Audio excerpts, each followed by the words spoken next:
ஹாய்ங்க. என் பையன் பர்த்டேக்கு நான் வீட்லயே ரொம்ப ஹெல்த்தியா பண்ண dark chocolate, dates bite, sugar எதுவுமே ஆட் பண்ணாம ஹெல்த்தியா எப்படி பண்ணுறதுன்னு பார்த்துடலாமா? இதுக்கு 100 கிராம் டார்க் சாக்லேட் எடுத்துக்கோங்க.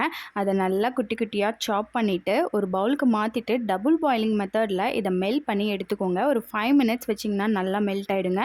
இப்போ ஒரு பேப்பர் கப் எடுத்துக்கலாம். என்கிட்ட பெரிய கப்பாக இருந்ததுனால நான் அதில் பாதி கட் பண்ணிட்டேன். உங்ககிட்ட குட்டி கப்பாக இருந்ததுன்னா போதுங்க, அதையே எடுத்துக்கோங்க. இதில் டார்க் சாக்லேட்டை ஊற்றிட்டு எல்லா சைடும் ஈவனாக கோட் பண்ணிவிட்டு இதை ஃப்ரிட்ஜில் ஒரு 5 மினிட்ஸ் செட் பண்ண விட்டுடுங்க. சைட் பை ஒரு டேட்ஸ் ஃபில்லிங் ரெடி பண்ணிக்கலாம். 20 மினிட்ஸ் சுடு தண்ணியில் டேட்ஸை ஊற வச்சுட்டு தண்ணியெல்லாம் ரிமூவ் பண்ணிவிட்டு எடுத்துக்கலாங்க. ஒரு கப் பாதாம் எடுத்துக்கலாம். 2 ஸ்பூன் பால் பவுடர் ஆட் பண்ணிட்டு தண்ணி எதுவுமே ஆட் பண்ணாமல் நல்லா திக்காக கிரைண்ட் பண்ணி எடுத்துக்கோங்க. இப்போது நம்ம ஃப்ரிட்ஜில் வச்சுருந்தது நல்லா செட் ஆகிருக்குங்க. இப்போ அதை எடுத்துட்டு கப்பில் டேட்ஸ் ஃபில்லிங் ஆட் பண்ணிட்டு நல்லா செட் பண்ண விட்டுருங்க. இப்போ நம்ம மெல்ட் பண்ணி வச்சிருக்க டார்க் சாக்லேட் ஆட் பண்ணிட்டு எல்லா சைடும் நல்லா கவர் ஆயிருக்கான்னு பார்த்துட்டு ஃப்ரிட்ஜில் 1 ஹவர் செட் பண்ண விட்டுடுங்க.